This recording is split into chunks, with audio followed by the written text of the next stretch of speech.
എന്താ റാശി ചോദിച്ചേ?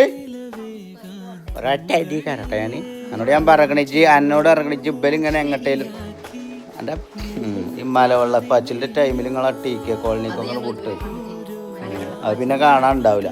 എവിടെ ചേരാ 2000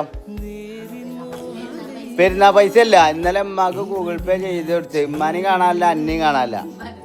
ഉമ്മ ഉണ്ടോ ചോദിക്കണേ? ഇപ്പൊ മുടി കളഞ്ഞ പരിപാടിയായപ്പോ ഇത് എന്റെ കായിട്ടില്ലേ റാഷിദാക്കി കയറി ഇട്ടിച്ചാണ് പറഞ്ഞത്. അൻസിത അങ്ങനെ കുടുങ്ങിയിട്ട് ചോദിച്ചത്. ഞാൻ പറഞ്ഞാണ് ഇല്ല പറഞ്ഞോളാം ഇല്ല പറഞ്ഞോളാം. എന്ത് ഇല്ല ഇല്ല പറഞ്ഞ എന്നിട്ട് ഓളാണ് പറഞ്ഞത് താത്ത കുടുങ്ങിയിട്ട് ചോദിച്ചല്ല അയച്ചു കൊടുത്തല്ലേ പറഞ്ഞത്. കുഞ്ഞോളുണ്ടായതുകൊണ്ട് നിങ്ങൾക്കൊരു ഉമ്മ കൊടുക്കണം ശരിക്കും കൊടുക്കേ ഒരു ഉമ്മ കൊടുക്ക്. കഴിച്ചില്ലേ മഞ്ഞപ്പിത്തം പയറട്ടെ.